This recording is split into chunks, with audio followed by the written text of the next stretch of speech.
നമസ്കാരം.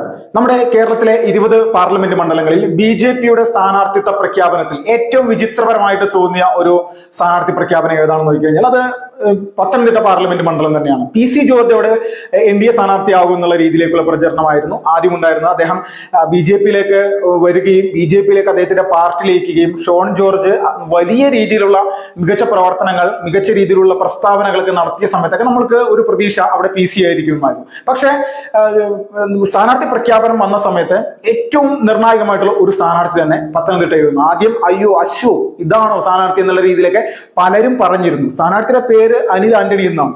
പക്ഷെ അദ്ദേഹത്തിന്റെ പ്രവർത്തനം, അദ്ദേഹം വന്നു, അദ്ദേഹം ബി.ജെ.പിയുടെ എക്സ്പീരിയൻസ് ഇല്ലാത്ത ഒരാളാണ്, അല്ലെങ്കിൽ രാഷ്ട്രീയത്തിൽ എക്സ്പീരിയൻസ് ഇല്ലാത്ത ഒരാളാണ്. പി.സി. ജോർജ് പോരെ, പി.സി. ജോർജ് മാത്രം മതിയായിരുന്നില്ലേ, എന്തിനാണ് ഇതുപോലെ ഒരു വ്യക്തി ഇവിടെ വന്ന സ്ഥാനാർത്ഥി എന്നുള്ള നിലയിലേക്കുള്ള ഒരു ഡയലോഗുകളൊക്കെ സോഷ്യൽ മീഡിയയിലൊക്കെ വ്യാപകമായിട്ട് പറഞ്ഞിരുന്നു. ഈ 19 എണ്ണത്തിലെയും പ്രശ്നമില്ല, പക്ഷെ ഈ പത്തനംതിട്ടയിലെ ഈ ഒരു പാർലമെന്റ് മണ്ഡലത്തിലെ സ്ഥാനാർത്ഥി മാത്രം അത്ര ഇഷ്ടമായില്ല എന്നുള്ള രീതിയിലേക്കുള്ള കാര്യങ്ങളാണ്. പക്ഷെ പ്രവർത്തന പദ്ധതിയിലേക്ക് കാര്യങ്ങൾ, അല്ലെങ്കിൽ തെരഞ്ഞെടുപ്പ് ചൂടെടുത്തപ്പോൾ വിഷയങ്ങളാകെ മാറി മറിയുകയായിരുന്നു. അദ്ദേഹം കൃത്യമായിട്ട് ഫോക്കസ് ചെയ്തത് ആ നാട്ടിലുള്ള സാധാരണക്കാരായിട്ടുള്ള ജനങ്ങൾ അനുഭവിക്കുന്ന പ്രശ്നങ്ങൾ, പ്രതിസന്ധികളായിരുന്നു.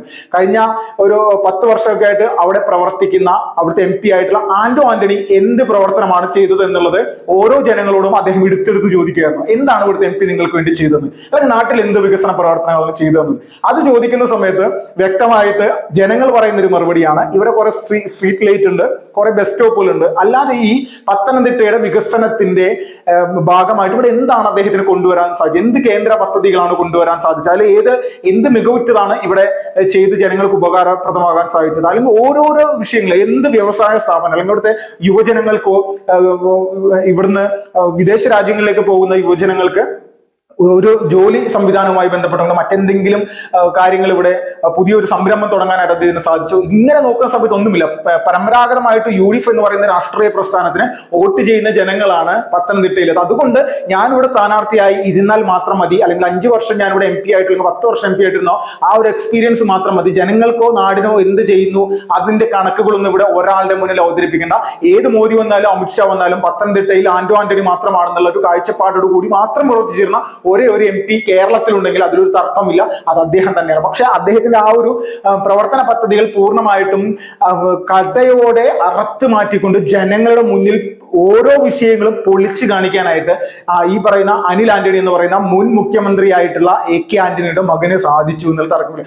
അച്ഛന്റെ എന്താ പറയാ, അച്ഛൻ നടത്തിപ്പോകുന്ന രാഷ്ട്രീയ ഒരു പ്രചരണ പ്രവർത്തനം, അദ്ദേഹത്തിന്റെ എക്സ്പീരിയൻസ് ഒക്കെ നോക്കുന്ന സമയത്ത് അനിൽ ആന്റണി ഒന്നുമല്ലായിരിക്കാം, പക്ഷെ അദ്ദേഹം മുന്നോട്ട് വെക്കുന്ന ആശയം, ഈ അനിൽ ആന്റണിയുടെ അച്ഛൻ പോലും മുന്നോട്ട് വെക്കാത്ത രീതിയിലുള്ള കൃത്യമായിട്ടുള്ള ആശയം, അത് ഇവിടുന്ന് പകർന്നു കിട്ടിയെന്ന് നോക്കി കഴിഞ്ഞാൽ അത് നരേന്ദ്രമോദിയിൽ നിന്ന് പകർന്നു കിട്ടിയതാണ് എന്നുള്ള അദ്ദേഹം ഒരു തർക്കമില്ലാതെ പറയുന്ന ഒരു യുവാവാണ് എന്നുള്ളത് തർക്കമില്ല.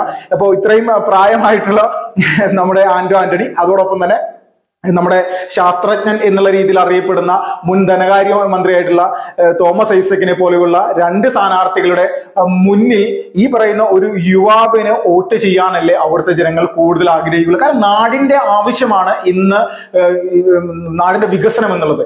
അപ്പോൾ യുവാക്കൾക്ക് ഏറ്റവും പ്രാധാന്യം കൊടുക്കുന്ന ഏത് രാഷ്ട്രീയ പ്രസ്ഥാനമാണോ, ഏത് സംവിധാനമാണോ ആ സംവിധാനത്തിനൊപ്പമല്ലേ ഇവിടുത്തെ ജനങ്ങൾ നിൽക്കുള്ളൂ. അപ്പോൾ ഇവിടെ പത്തനംതിട്ടയെ സംബന്ധിച്ച് ഇവിടുത്തെ ഏറ്റവും നിർണായകമായിട്ടുള്ള ഒരു വോട്ട് ബാങ്ക് എന്ന് പറഞ്ഞാൽ അനിൽ ആന്റണിയെ പോലെയുള്ള ആളുകളുടെ മതമായിട്ടുള്ള ക്രൈസ്തവ മതം തന്നെയാണ്, തർക്കമില്ല. അവിടെ 38% മുകളിലാണ് ക്രിസ്ത്യൻ വോട്ട് ബാങ്ക്. അപ്പോൾ ഈ വോട്ട് ബാങ്കിന്റെ ഒരു ആത്മവിശ്വാസമായിരുന്നു യഥാർത്ഥത്തിൽ ആന്റോ ആന്റണിയെ പോലെയുള്ള ആളുകൾ ഇത്രയും കാലം അവിടെ ഞങ്ങൾക്ക്, അല്ലെങ്കിൽ ഞാനിവിടെ മത്സരിച്ച് കഴിഞ്ഞാൽ ഞങ്ങൾ ക്രൈസ്തവ സമൂഹം എന്നെ സപ്പോർട്ട് ചെയ്യും, എന്നെ പിന്തുണക്കും എന്നുള്ള രീതിയിലായിരുന്നു. CPM പോലും അവിടെ ഒരു ക്രൈസ്തവ വിഭാഗത്തിൽ നിന്ന് ജനിച്ച ഈ പറയുന്ന തോമസ് ഐസക്കിനെ പോലും സ്ഥാനാർത്ഥിയാക്കിയത് ഇതിന്റെ ഈ ഒരു വോട്ട് ബാങ്ക് ഒക്കെ കൃത്യമായിട്ട് കണ്ടുകൊണ്ടാണ്. ഹിന്ദു സമൂഹം എങ്ങനെയാണോ വർഷങ്ങളായിട്ട് അത് വിഘടിച്ചു പോകും, ഒന്ന് UDF-നും ഒന്ന് LDF-നും, പിന്നെ വളരെ കുറച്ച് BJP-ക്കും ഇതായിരുന്നു ഉണ്ടായിരുന്നത്. പക്ഷെ കഴിഞ്ഞ 2019 പാർലമെന്റ് ഇലക്ഷനിൽ BJP-യുടെ സംസ്ഥാന അധ്യക്ഷനായിട്ടുള്ള K. സുരേന്ദ്രൻ അവിടെ വലിയൊരു മാറ്റം ഉണ്ടാക്കി എന്നുള്ളത് തർക്കമില്ല. അദ്ദേഹം വലിയ 2,98,000 വോട്ടുകൾ നേടിക്കൊണ്ട് ശബരിമല അടക്കമുള്ള വിഷയങ്ങൾ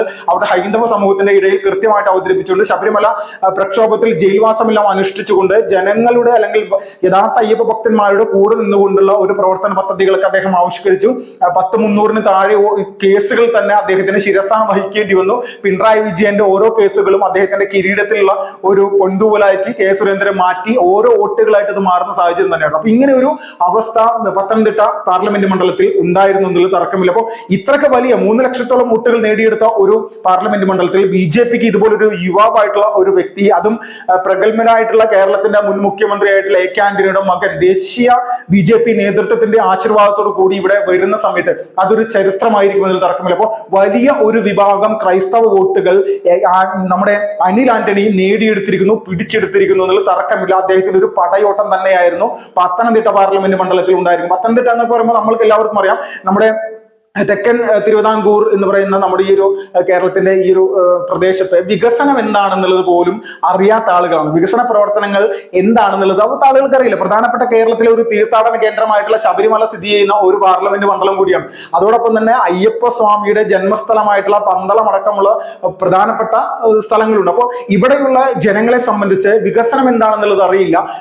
നമ്മുടെ മറ്റ് സംസ്ഥാനങ്ങളിൽ നിന്നടക്കം നിരവധി അയ്യപ്പ ഭക്തർ ഓരോ വർഷവും ലക്ഷക്കണക്കിന് ആളുകളാണ് ഈ ശബരിമലയിലേക്ക് വരുന്നത്. അപ്പോൾ ഇവർക്ക് വേണ്ടിയുള്ള അടിസ്ഥാന സൗകര്യങ്ങൾ അവിടെ ഉണ്ടോ? അതിന് വേണ്ടിയിട്ടുള്ള കാര്യങ്ങൾ അവിടെ എല്ലാ വർഷം ചെയ്യാറുണ്ട്. ഈ വട്ടം പോലും അയ്യപ്പ സ്വാമിയുടെ ദർശനം ലഭിക്കാൻ വേണ്ടിയിട്ട് തിക്കിലും തിരക്കിലും പെട്ട് ജനങ്ങൾ അല്ലെങ്കിൽ ഭക്തജനങ്ങൾ വലിയ രീതിയിൽ അസ്വസ്ഥമായിട്ടുള്ള ചരിത്രത്തിൽ ആദ്യമായിട്ടുള്ള ഒരു വർഷമായിരുന്നു. ഭക്തജനങ്ങളുടെ എണ്ണത്തിൽ വർധനവ് ഉണ്ടായിട്ടുണ്ടെങ്കിൽ അത് ഉണ്ടാകും എന്നുള്ളത് നമ്മൾക്ക് എല്ലാവർക്കും അറിയാം. ശബരിമല പോലെയുള്ള ഒരു പുണ്യ പൂങ്കാവന തീർത്ഥാടന ക്ഷേത്രത്തിൽ വലിയ തരത്തിലുള്ള അല്ലെങ്കിൽ ഒരു കാനന ക്ഷേത്രത്തിൽ വലിയ രീതിയിലുള്ള തിരക്ക് അനുഭവപ്പെടാനുള്ള സാധ്യത ഓരോ വർഷവും ഉണ്ട്.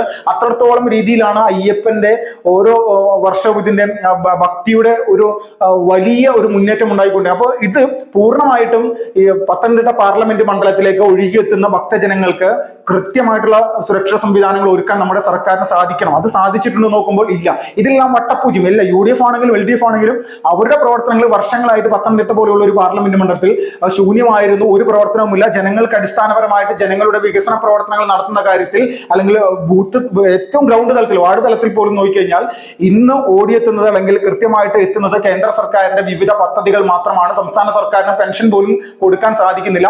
അവിടെയാണ് ദുർഭരണം എന്നുള്ള രീതിയിലേക്ക് 10 വർഷത്തോളമായിട്ട് ഇരിക്കുന്ന ആന്റോ ആന്റണിയെ പോലെയുള്ള ഒരു കഴിവുമില്ലാത്ത MP-മാരുടെ പ്രവർത്തനം. ഇതുപോലുള്ള MP-മാരെ നമ്മുടെ ഈ കൊച്ചു കേരളത്തിന് ഇനി വേണോ വേണ്ടയോ എന്നുള്ളത് പത്തനംതിട്ടയിലെ ജനങ്ങൾ അവരുടെ പാർലമെന്റ് മണ്ഡലത്തിൽ അത് കൃത്യമായിട്ട് അവരുടെ വോട്ടുകളോട് തന്നെ നിർവഹിച്ചിരിക്കുന്നു എന്നുള്ള ഒരു വാർത്തകൾ അടിസ്ഥാനപരമായിട്ടുള്ള ഗ്രൗണ്ട് തലത്തിലുള്ള വാർത്തകൾ തന്നെയാണ് വരുന്നത്.